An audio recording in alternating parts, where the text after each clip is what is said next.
Okay, I'm not going to use board probably that much tonight, but yeah. Well, So it's nice to see you.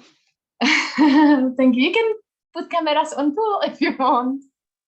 I best not. I look haggard as I did this morning. Maybe the rest of the people. Emma, C3, hello C3. Sorry, can we pin Magda as the speaker? Do you have to do that, Leon, the host? Yeah, I pinned her. You've pinned her. Oh, it's on mine then, is it? Sorry. Yeah. Okay, yes. So let's start with recap. Emma, would you like to try summarize what we have done last week, where we have managed to get to? Kind of? Yeah. They asked me that earlier today. They're like, "Oh, where's Magda picking up from?" And I'm thinking, I don't remember. I know you did Eden to Eden and restoration, but I'm trying to think how far you got with that. I thought you did the overall.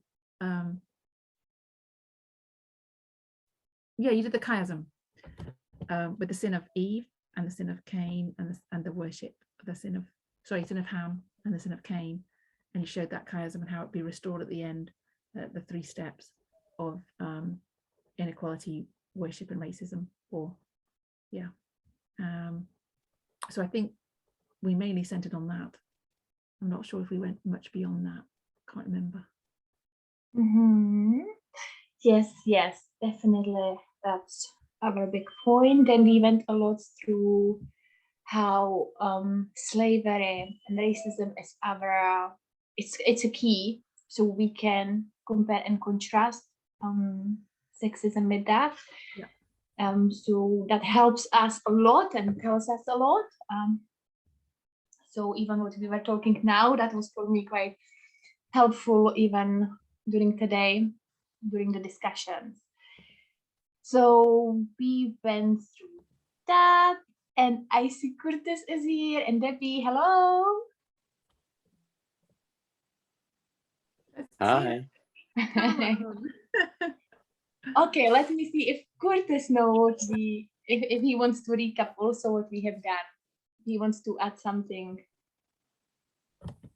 No, I'm okay.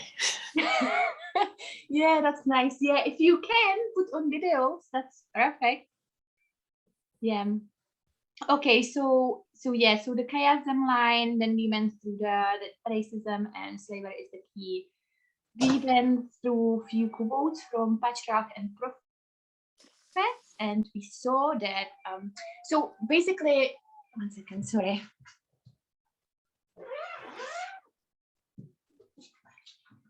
So basically,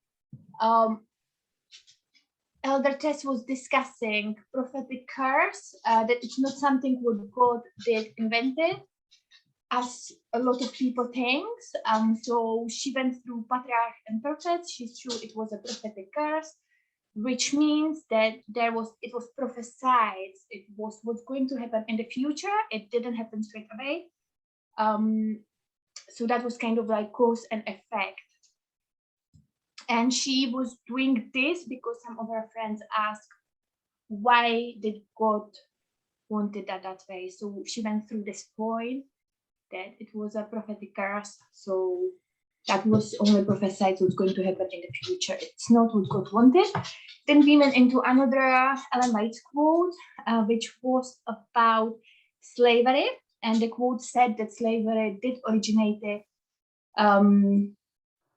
by Satan. So again, she shows that if that was originated by Satan, so then it couldn't be invaded by God. It couldn't be will of God. And because Ellen White said that about slavery, so we can put it on sexism also, because you can compare it and contrast it. Yeah. So we saw that basically that was growing out of sin. So it was progressive. So it was gradually developing and getting worse. Then she was saying that even that quotes like Ellen White used sexist language, and others are saying even the nicest form of headship in her time, we are facing it face to face. And so what she would describe as a blessing, so it still grew up out of the center, and yeah, so it's not nice. Then we did go to the cross, what broke the heart of God. Emma, what broke the heart of God?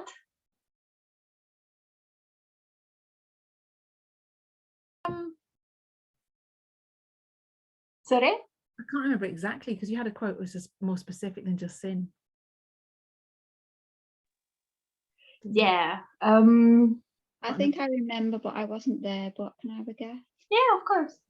Was it something to do with realizing how deep sin had gone, and they hadn't realized, you know, it was so bad, and that broke his heart that they'd all gone sort of to the other side, Satan.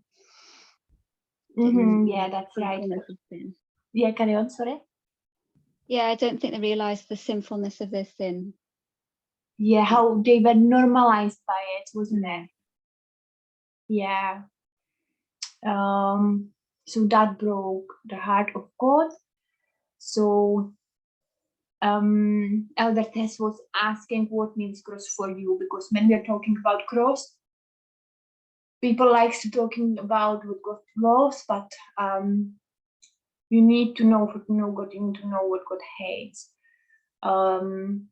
So when we're talking about cross, we're talking about equality. So everything leads us back to equality. So we need to look at our sin, because that's what basically broke God's heart. What was the reference, Magda, for that? Sure, the reference for that, so there was few of them. So one was PRT, February 4th, 1886, paragraph 1. Do you want me to write it down? I'm often, yes, please. Thanks. The mute off, sorry, I was trying. Okay, so let me see here. Yeah. So PRT,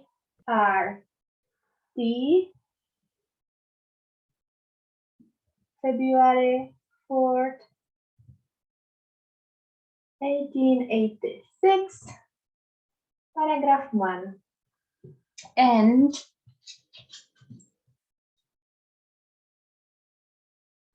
so that's long paragraph, but it's described what Natalie was saying. Then there is another one, which is SC 13.1. It was the burden of sin, the sense of its terrible enormity, of its separation of the soul from God. It was this that broke the heart of the Son of God. So another one would be SC 13.1. And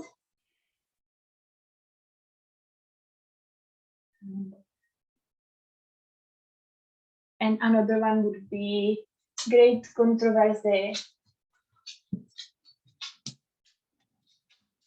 471.2.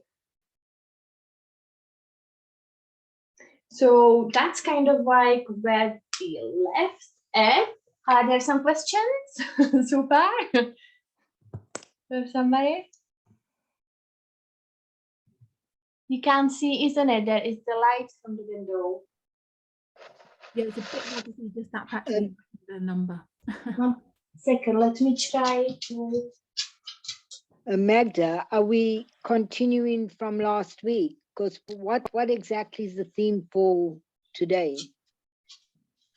What exactly what? Sorry? Is the theme for today? Yeah, we carry on. We're picking up from last time. and that was the Eden to Eden.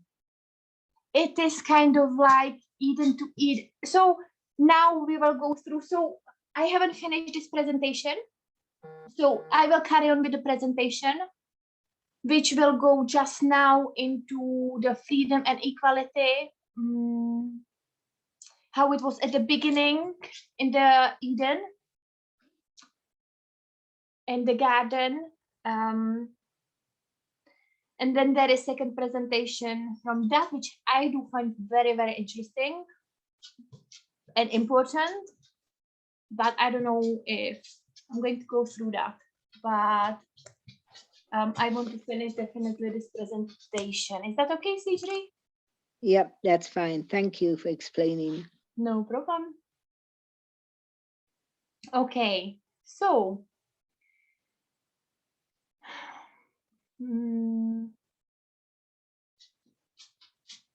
so basically, Eden to Eden, the progressive history or chiasm. So now we have to basically undo all the history back, which has been built up from beginning of Eden.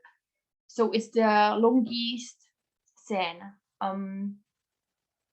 So it goes into two streams of information: equality over freedom and freedom over equality. And at the center of the heart of cultural war is fight over this, freedom versus equality. And there is a quote from American Bar Association, which says, all anti-discrimination statutes pose a tension between equality and liberty. So these two ethos collide. And if the equality for the portion of the population that has been oppressed collides with the freedom of those who've oppressed them, in the public and private sphere, what becomes more important, this is the fight at the heart of the cultural war to make it prophetic. This is the fight at the heart of the Sunday law. So there is, I think we still will get to it, that there is so much about freedom and equality as we were unpacking it in the Vespers.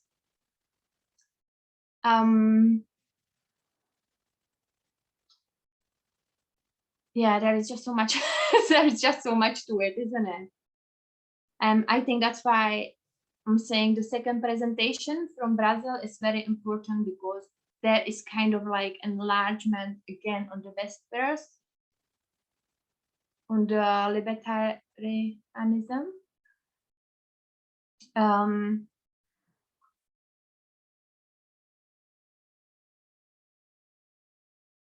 So if we are to be prepared again for Eden, we need to know what Eden was all about, the context of how sexism started. And as I'm going to the church and I'm discussing these things, I see how important it is. And yeah, I do find this really helpful. So if we can read, please, Genesis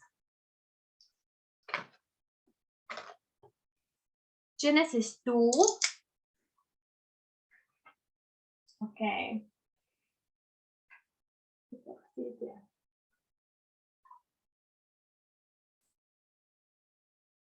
So it will be Genesis 2, verse 8, verse 9. Then we will skip to 15 to 17. And if I can, someone read it, please.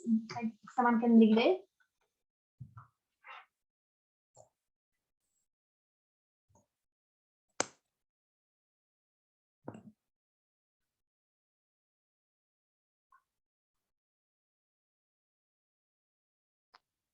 Are you asking for a reader?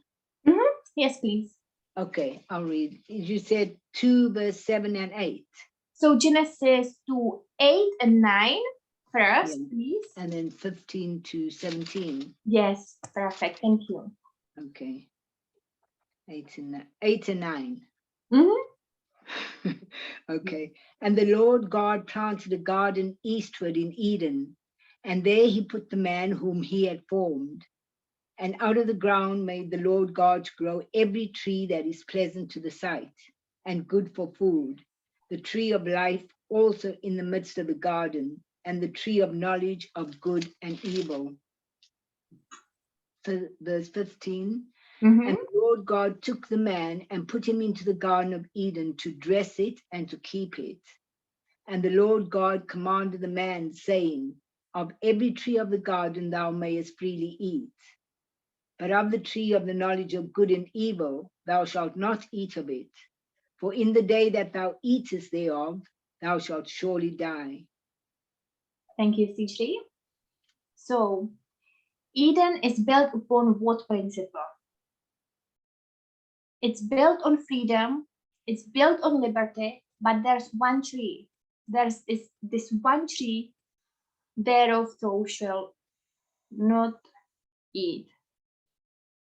If you eat of that, you will die. We will get back to this, but first, then Elder Tess went into the Spiritual Gifts, Volume 1, 31.2. We're not going to, she was paraphrasing, so I'm going to then say what she was paraphrasing. So 1 SP 31.2.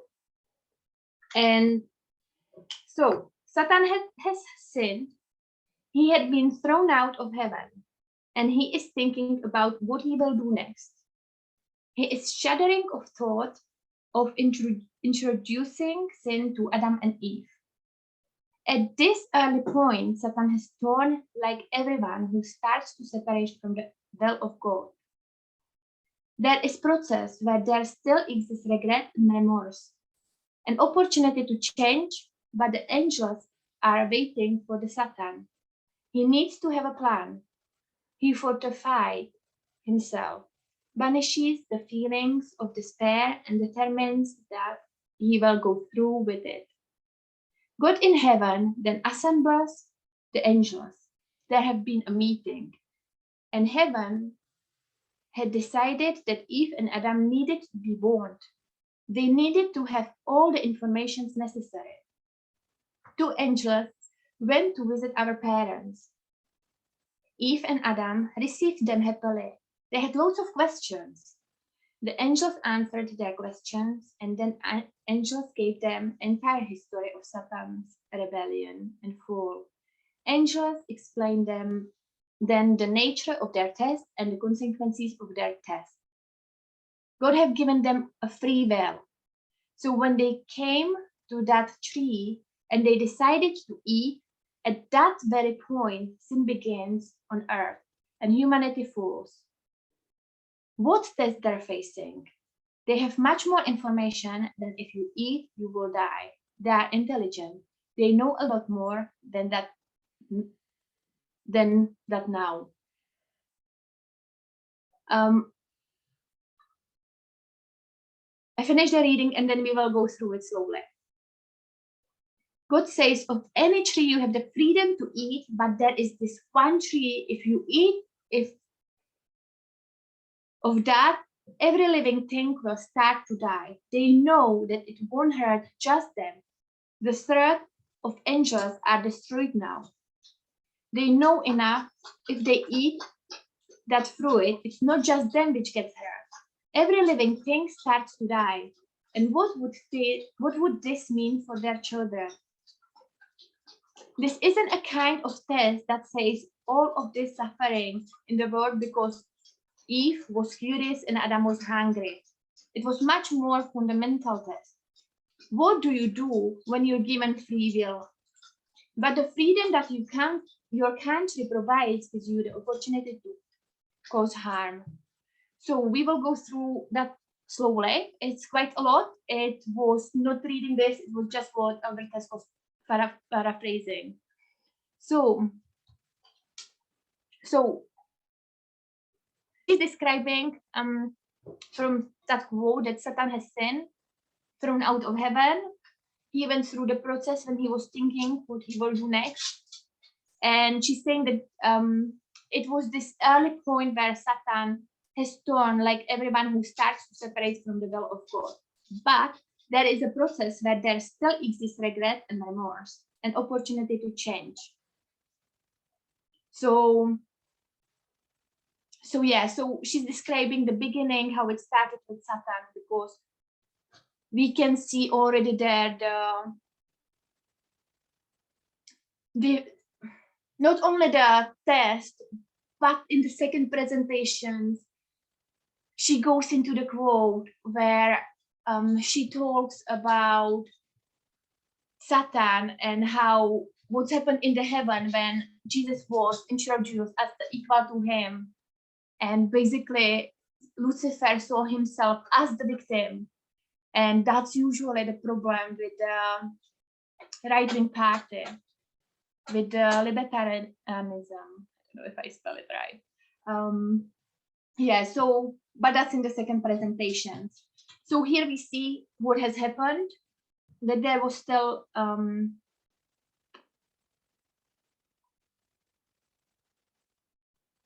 so yeah, there is description of what's happening when someone's separating from God, when someone's starting separating from God.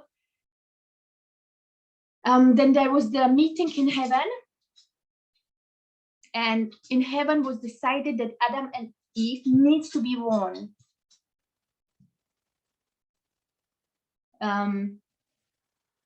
That they need to have all information that are necessary. So these two angels went visit Adam and Eve, and they gave them all the answers. They had loads of questions. They gave them all the answers, all the entire history of the Satan's rebellion and fall. And they did get information about the nature of the test and about consequences of the test. Are there some questions so far? Or comments? Everyone's following? Yeah, this is really good. Thank you. Okay, so if someone's getting close, you can tell me. Yeah. So they had all this information about the nature of the test, about the consequences, about all the history of the Satan rebellion and fall. And God gave them a free will. So when they came to that tree and they decided to eat, so exactly at that point, that's when the sin has begun on earth and humanity falls. So the test they're facing, they had more information than as many things that it's only if you will eat, you will die. They had more information.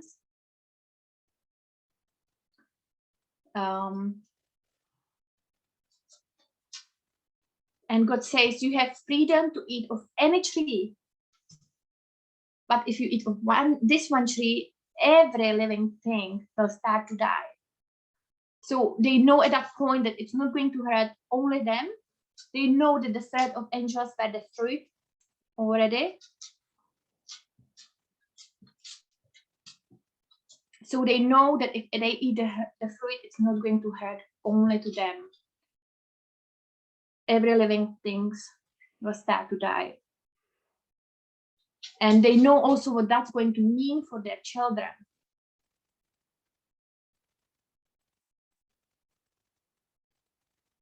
So,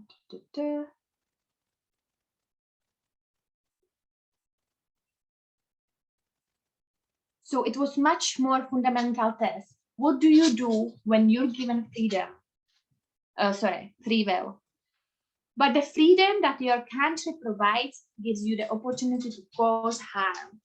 And this is connected with the second presentation a lot. Because I don't want to go into it too much. I don't want to summarizing. I don't want to simplifying things. But by now we have loads of information from Vespers also. And we know that the right-wing side who fights for freedom, they describe harm different way. they see different ways. There's like 3 points.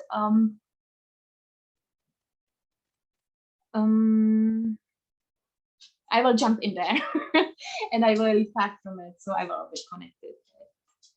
So there was this, so there was talking about libertarianism, and John Hospers wrote about the 3 points of the harm, and the harm for them is assault and battery, damage or theft of property, and violation of contract.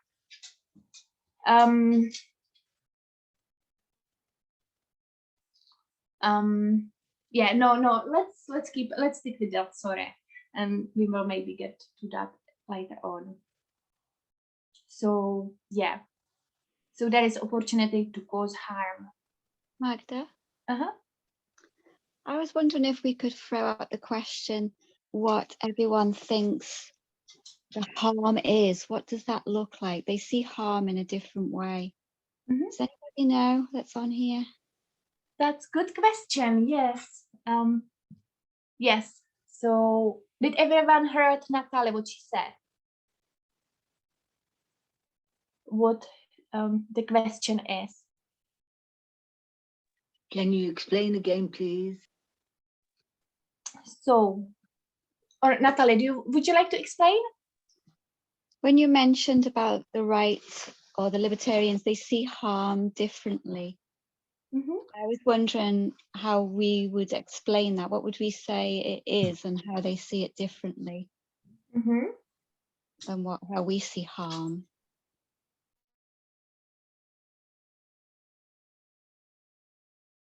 And that question goes to Emma.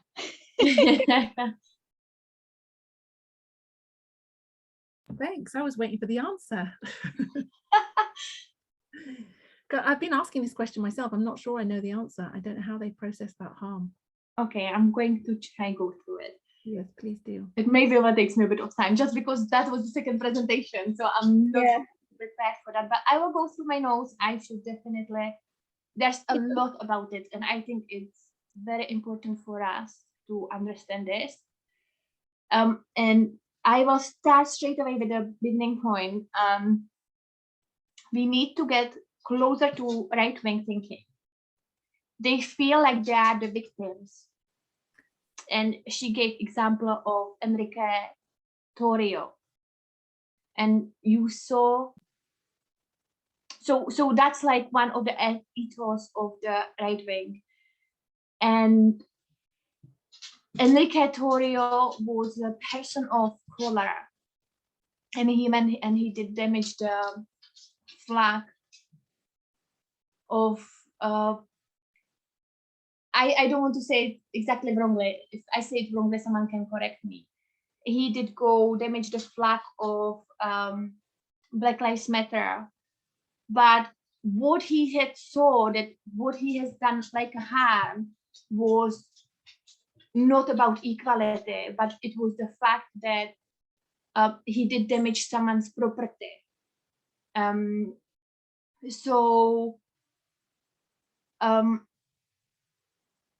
So they kind of like gives you this nice form of freedom, which looks like a pure form of it. They think not harming other person, but the harm they see differently. So they mean physical harm, physical cause. So to physically cause harm to other person, or when someone's going into your home and take or break all things. So that's like explaining of the 3 points. So there is assault and battery. So to physically cause harm to other person. The second point of the harm explanation of the libertarianism was damage or theft of property. Sorry. So that's when going in your homes and take or break something, or as this example of Enrique Torrio. And the third thing is violation contract, decide to break some contract.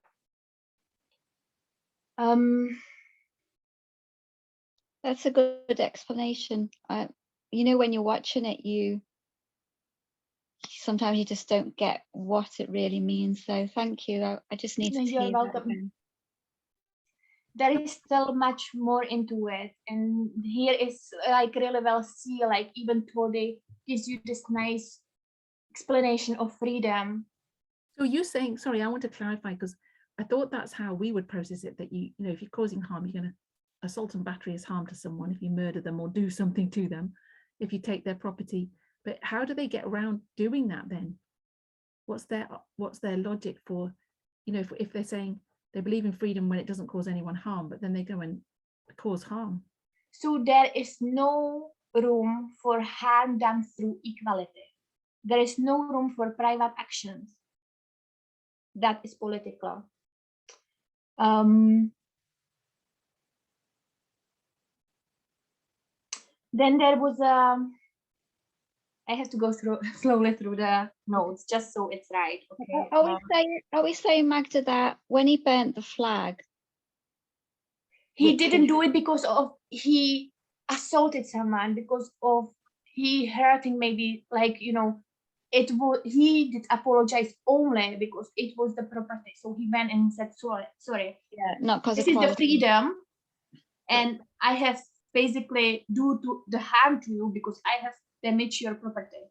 Yeah. So what I didn't understand was what was in his thinking of why he's burning the flag anyway. He wasn't for equality, he was against the act of equality. That's how I do understand to it.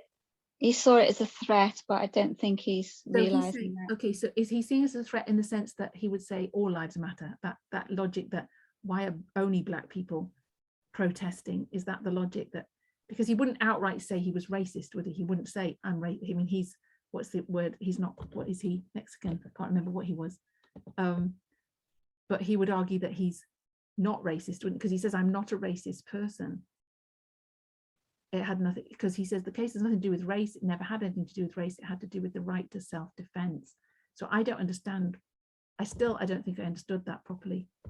That what's his argument for doing it? If he's saying he's not racist, obviously we would disagree with that, but is he doing it because he thinks, I guess this is why we have to do this presentation, have to get into the way he thinks, but is he doing it because he thinks that all lives matter and we shouldn't be singling, there shouldn't be a Black Lives Matter protest in essence because it's more than Black people?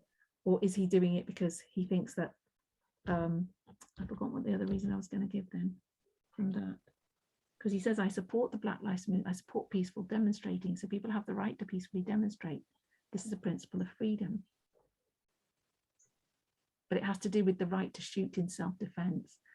I think, I'm not sure. I'm not sure, to be honest. Oh no, sorry, I'm reading the bit about the self-defense where he shot, where written shot the person. That's not the Enrico Tarrio bit. He says he's not racist, and he does say he's not racist as well, though. But so many people tells you I'm not sexist or I'm a feminist, and Elder Tess was so many times saying like this is only what people say.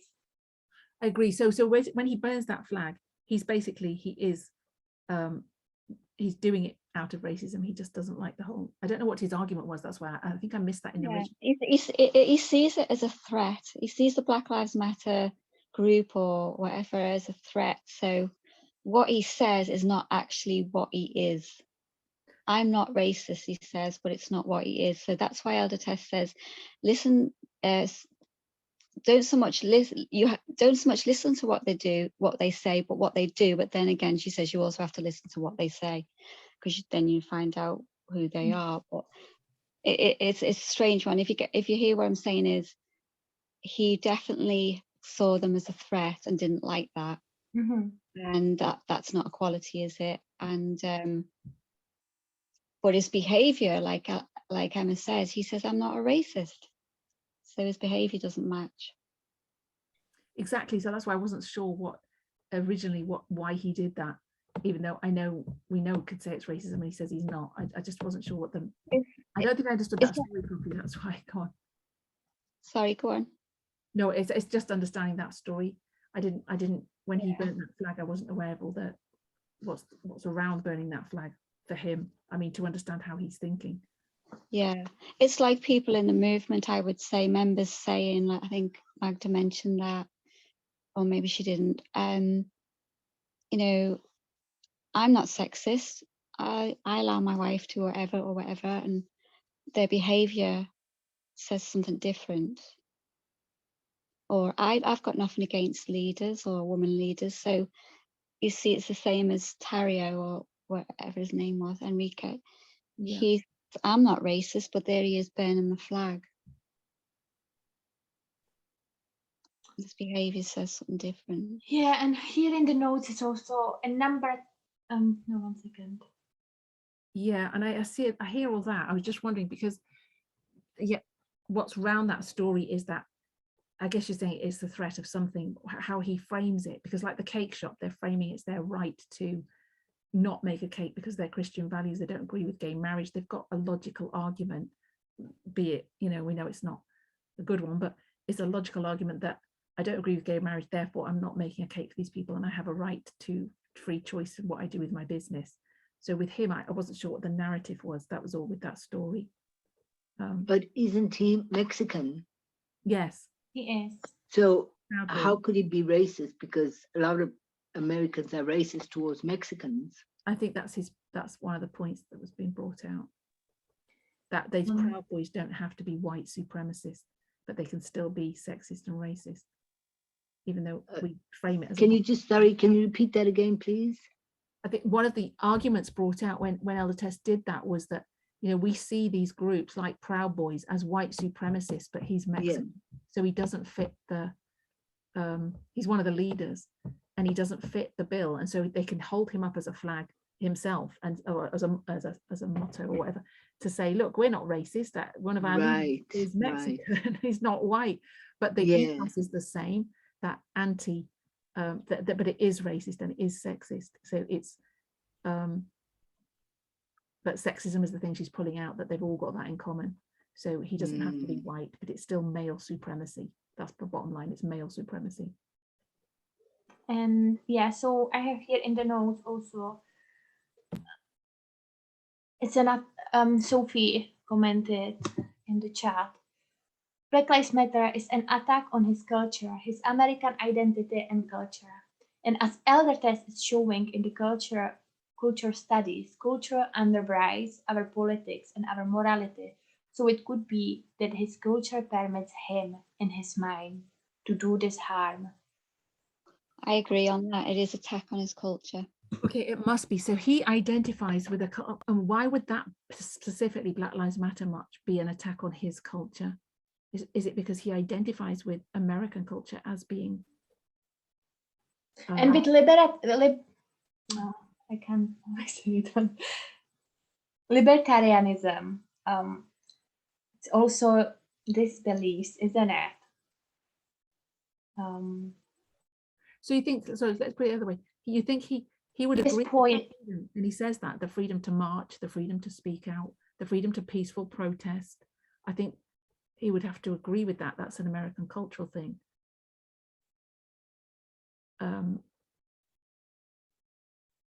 Yeah, sorry, I lost the thought.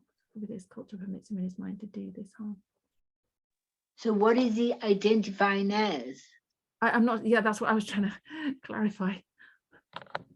Well, he's Proud Boys, he's a leader of Proud Boys, and Proud Boys are defending, I guess they're the whole, which is links into what Sophie's saying there, this whole America is great, America for the people, for us, for, that kind of.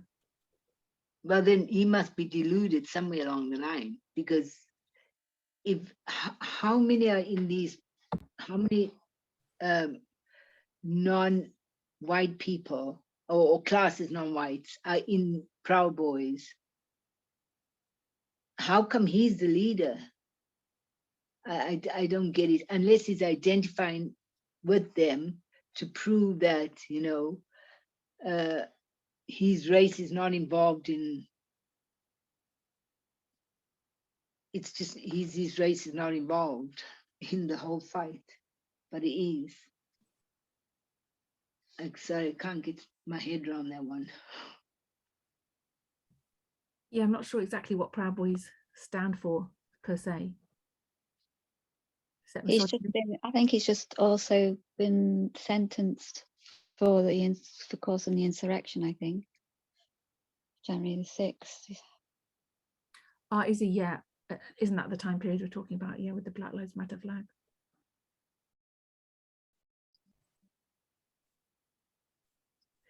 I still don't fully understand why he burnt the flag. In connection with culture, I don't see how he's viewing the culture, what he's seeing as culturally his identity. I guess that's what Suji's asking. How does he see himself if he doesn't identify with his own or anybody who's a racial minority? He doesn't see himself in that light. Clearly he sees himself as American before he sees himself as colored, in whatever, I don't know, colored might not be the right word, but you know.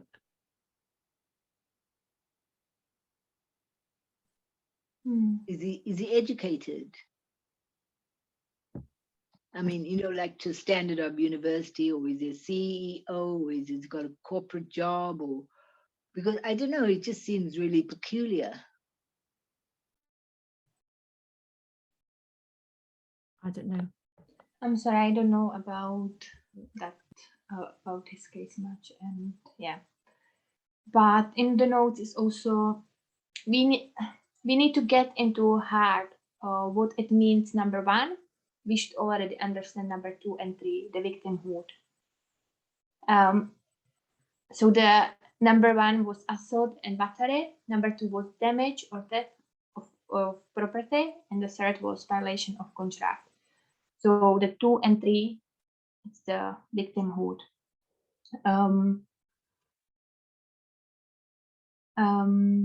So again, Eden, the test he felt, we will be tested. You have the freedom to eat of any tree, but it will bring harm. By exercising freedom, the right wing allowed harm. So there should be 2 definitions of harm. And the limits how the right wing see the harm. So they don't see harm as equality. They see it as a physical thing. Yeah. I don't know if someone wants to add something to it. We went to different presentation a bit, but yeah.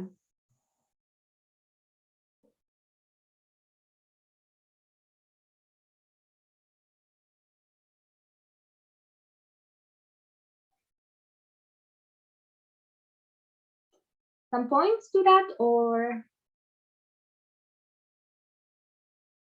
okay. So let me go where we left at.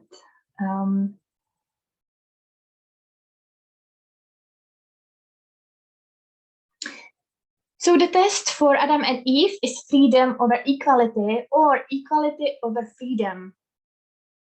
Restrictions, law, big government.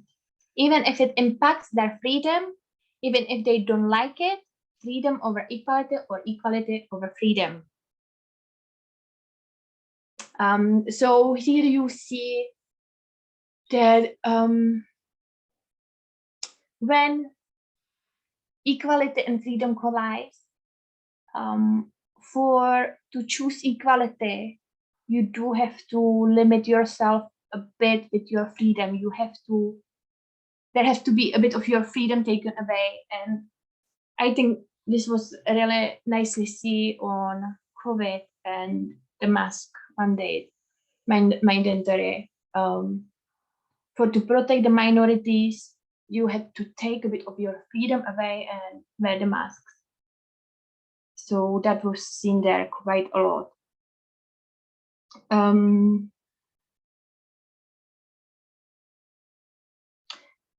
test of sexism and gender internally and externally is intimately connected with this first test of Adam and Eve, which they have received.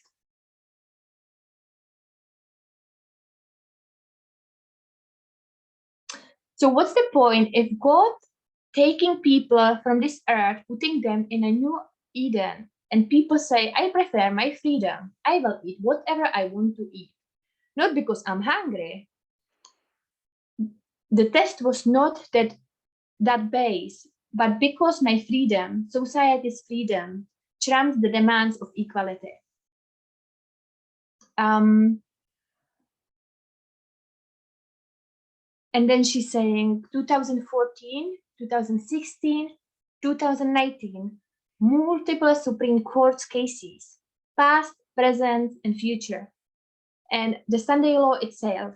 In our generation, all of these things are forcing humanity to set the same test as Adam and Eve set. And it's all encompassing the inequality of misogyny that started there. So we see that there was this Supreme Court cases, and basically in this generation, humanity is basically everyone is going to go through this test which Adam and Eve went. So it did started back in Eden, and we are going to go through this test again. I hope we can understand how important the subject is for you and for me, for God's people, and why the midnight cry has to be based on two sides, on making us see two messages, because when Eve stood by the tree, it was the same two messages she heard, and God is giving humanity the same test. So this is kind of like end of the presentation. I'm thinking if I'm going to add something, just because we went through quite a bit of the next presentation, which was about how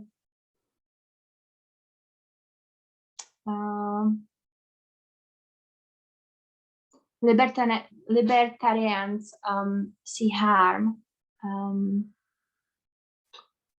that the freedom is not equality. But then I don't want to go through the presentation quickly, like and I haven't managed to prepare for it. So I did still jump into it, and there were the question about the harm. But I don't think it's good to rush things through or summarize it or simplify it, as the points are quite important. She went there, I know she went there even to, as I said, to Lucifer, that he was facing the same, and there was seen this, how he did make victim of himself, which we see quite a lot around. No, so I would end probably here. If there's some questions or some discussion about this what we have went through just now, feel free to say so. I just wanted to mention about the Proud Boys. Can you hear me? Yes, we can hear you. I just wanted to mention about the Proud Boys. I noticed that then it's not just about white supremacy, because then we know we're saying that he's Mexican and stuff. Because the Proud Boys also perpetuate in patriarchal society. Women are not allowed to join Proud Boys, of course, and they are they're sort of noted for not, being sort of homophobic, don't like transgender men.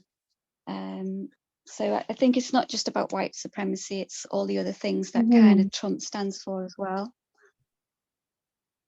It's not just, so that might help a bit. What's the difference maybe between his ideology and the way he thinks, and maybe Black Lives Matter think. I don't know. I'm just trying to add to how he thinks and what they're about. I think, yeah, I think it's and I'm just reading what Sophie said in the chat as well. Remember, the American dream is open to all. It is that libertarian view that you can pull yourself up by the bootstraps, see Thatcher, and that means a Mexican can live up to the American dream and feel like Black Lives Matter is an attack on his future, even if he is an immigrant. So because it's making Black people more important than anyone else.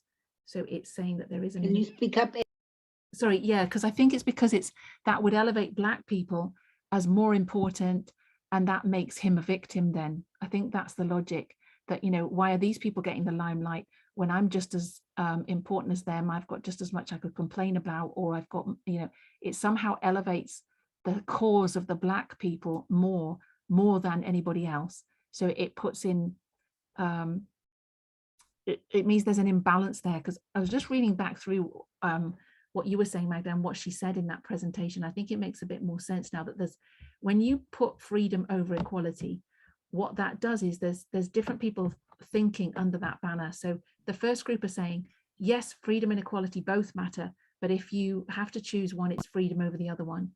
And no force or pressure should be applied from government to change people, that they should be free to employ who they want or pay what they want. It should come through society itself. So they've got this view that society will sort it out.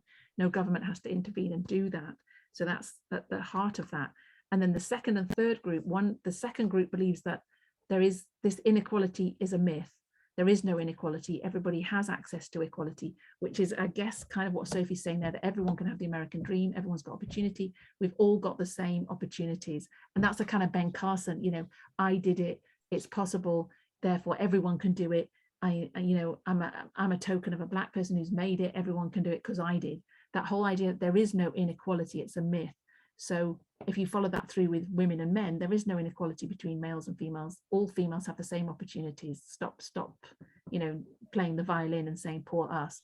And then the third one is that there is a gap between them. There is inequality. But that's okay, that's how it should be, that's the way it's meant to be. And those two thoughts about there not being any inequality, which is kind of denial, and then there is inequality and that's the way it should be, because that's just, you know, biology, women are less than men. If you sorry, can you a bit slow down? I'm a bit lost. Okay, sorry. So I'm trying to see, because when she talked about the Enrico, the reason I'm talking about that is because when she talked about Enrico Tarrio, she brought in those 3 points, and the 3 points were, if you believe the first one, like freedom is more important than equality, then it naturally leads to the ugly thinking of the other two, that, you know, if I trump freedom over equality, that means equality is not that important. And the reason it isn't important is because there either isn't any inequality or it's meant to be there. And that's the logic of that libertarian right-wing thinking. So it's meant to be, there is no inequality, everyone's got opportunity, stop moaning. Or there is inequality, it's meant to be there. And then the worst case of that is we switch it around now, I'm the victim, as a man, say, or a white man, you know, white evangelical Christian saying, I'm the victim, I'm not allowed to make cakes for whoever I want. It's that switching round, and that's where it leads this thinking. So he's getting upset, presumably with I'm putting words in his mouth, about the Black Lives flag, because he's saying this group are no more important or any more victimized than any other group. There isn't a problem of inequality here, and I'm free to disagree with that by burning this flag. That's my freedom to do that. And it links into what Sophie's saying about the American dream, that yeah, it's his culture, it's his, I'm an American first and foremost, and why are you fussing about this issue? Yeah, and no threat.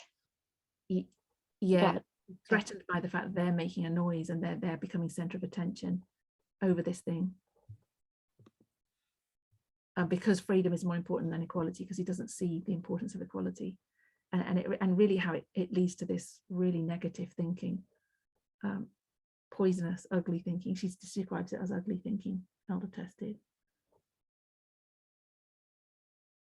And because if you prioritize freedom over equality, it becomes a safe place for number 2 and 3, because they're saying equality is minor, it's less than, therefore, you know, there isn't a problem with inequality, or it's meant to be that way, you know, let's keep it that way. We, you know, this, and we use all these arguments to support that, you know, women are biologically less than men, and, you know, that whole thing. And so Sophie says, totally, and a flag is a stand-in for your culture. It symbolizes who you are and what you believe in. So he doesn't like, he wants the American flag, presumably he doesn't want a Black Lives Matter flag, because it's a token of, Yeah, he certainly does want American flag. it symbolizes who you are. He's a patriot. You're putting that black issue above American culture. And he doesn't want people to do that. I'm glad you understand it now, Emma. Yeah. Yeah, you know what, that's really helpful, thanks for that, because I did not get that at the beginning when because she made so many points in that video, and I was thinking, I don't understand why, I still don't understand really why he did that, but yes, I'm getting it, I think. And actually at the root of that, he may not actually think that he is racist, so when he says that, it's not a lie even. He's just thinking, you know, I'm an American. For everyone has the same opportunity. If he's thinking along those lines, why are you making such a deal about this? Everyone's got opportunity. There is no problem of inequality. I don't know how he's thinking, but it's possible that they actually don't think I'm sure most of them sincerely believe a lie, but they're not racist or sexist. I think they're not sexist. Very racist. He is anyway. Yeah, it's a complete lie. It's a complete, Yeah. like thinking they're the victim. Do they really think they're the victim, or they're just using that as an argument? I think they really do think they're a victim. Men do think they're a victim after the feminist movement. It's so sad. Yeah, they do really think that. And then you can always point to the people who are victims, or just like the token black person in, like Ben Carson being a token black person in a government situation, to prove that what I'm saying is true, that people do have opportunity, and you know, he's the exception, not the rule though, and it doesn't prove anything, it's just testimonial evidence.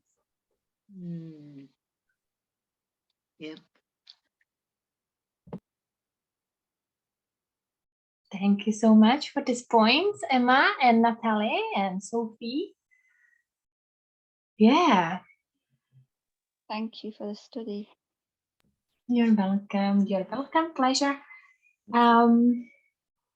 Yeah, so I think we're going to close here. Would someone like to pray?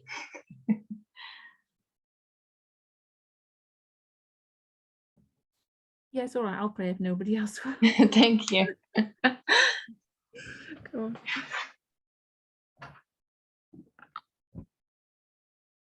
Dear loving God, we thank you for enabling us to understand these things, to open our eyes to see the root of our sin problem in our dispensation.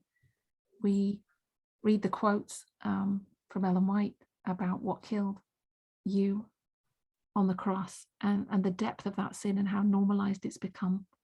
And we are struggling to bypass our cultural heritage, 6,000 years of sexism that we have been brought up in, boiled in, fried, cooked in. It just feels like we're completely steeped in it. And we just thank you for wrenching us literally out of the fire to enable this movement to educate ourselves, to open our eyes to see these sexist and racist things, to see the inequality in society, in our own lives, and in the church, in the movement.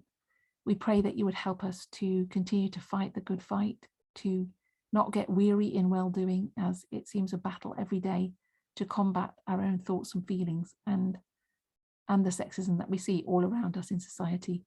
Please continue to help us, Lord, that we would take hold of your power and really live this message. Please bless us as we approach another week. We ask that you would be with each one of us and give us the faith and strength to continue to press on the narrow way. We thank you now for your blessings, for your mercy, for your love towards us. Please continue to direct our steps. In Jesus' name, amen. Thank you, Magda. That was Thanks. Amen. Thank you, Magda. Thank you.